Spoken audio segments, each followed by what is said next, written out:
श्री राम नाम सत्य है।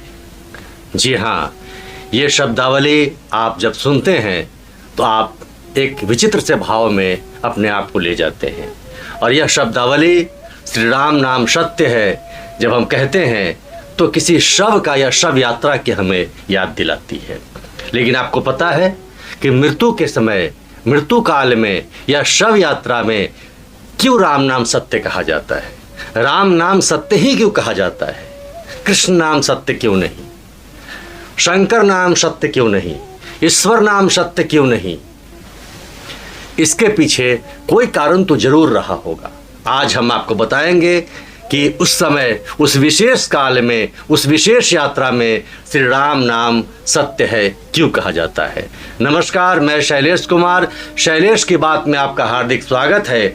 और जिन लोगों ने मेरे चैनल को सब्सक्राइब नहीं किया है, सब्सक्राइब करें और वीडियो पसंद आए तो इसे लाइक भी करें और दूसरे तक बताने का भी प्रयास करें, क्योंकि आज के युवाओं के पास समय का अभाव है, विज्ञान का काल है और इस काल में लोग इन सब चीज़ों से दूर होते जा रहे हैं। तो आइए अब हम चर्चा करते हैं श्री राम नाम सत्य ही क्यों कहा जाता है। जैसा कि मैंने प्रारंभ में कहा, बहुत लोग कहते हैं मृत्यु सत्य है, इसलिए कहते हैं श्री राम नाम सत्य है। या यह भी कहा जाता है कि अंत में भगवान का नाम लिया जाता है और कहा जाता है यह दुनिया सब झूठी है, भगवान ही सत्य हैं, इसीलिए श्री राम नाम सत्य है। तो फिर किसी भी ईश्वर का नाम लिया जा सकता था, मृत्यु सत्य है कहा जा सकता था, लेकिन नहीं, हम कहते हैं श्री राम नाम सत्य है।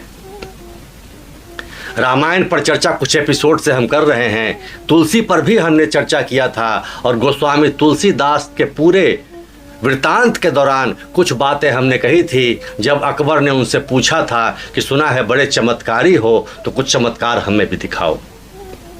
इसी संदर्भ में यह जुड़ी हुई घटना है। होता यह है कि एक बार किसी गांव से गोस्वामी तुलसीदास राम नाम का विचरण करते हुए गुजर रहे थे। तभी एक नारी विलाप करती हुई आती है और कहती है, गुरुजी हम पर कुछ कृपा कीजिए।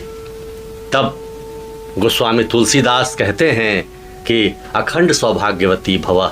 यह सुनकर वह नारी और जोर जोर से विलाप करने लगती है और कहती है, गुरुजी आपने कैसे यह शब्द कह दिया, अखंड सौभाग्यवती भव। मेरे तो पति का निधन अभी अभी हुआ है, इसी में विलाप करती हुई गांव के चारों तरफ दौड़ रही हूँ कि मेरे पति को कोई जीवित कर दे, मैं कैसे बर्दाश्त कर सकूंगी। तब तुलसीदास उस व्यक्ति के पास जाते हैं जो मृत पड़ा होता है। अब तुलसीदास सिर्फ एक बात कहते हैं, अगर मेरे राम की इच्छा होगी, मेरे राम में शक्ति होगी तो मेरी वाणी कभी नहीं खाली जाएगी। जैसे ही ये बात कही गई तुलसीदास के द्वारा, वह व्यक्ति जीवित हो जाता है, उठकर बैठ जाता है और एक जयकारा लगती है कि राम नाम सत्य है, श्री राम नाम सत्य है। तो नाम की इतनी महिमा है कि श्री राम नाम लेने से भी मृत व्यक्ति भी जीवित हो जाता है। और तब से यह कहा जाता है कि एक प्रथा चली, एक भाव चला कि किसी भी व्यक्ति के समक्ष श्री राम नाम सत्य कहा जाता है। इसलिए कहा जाता है कि हो सकता है कि वह जीवित हो जाए और हो सकता है राम की उस पर कृपा हो जाए। धीरे धीरे यह प्रचलन समाज में फैलता गया। तुलसीदास को लोग चमत्कारी पुरुष कहने लगे और यह प्रथा, यह शब्द, यह वाक्य हर जगह श्री राम नाम सत्य है प्रत्येक शव यात्रा के साथ या प्रत्येक मृत व्यक्ति के समक्ष कहा जाने लगा।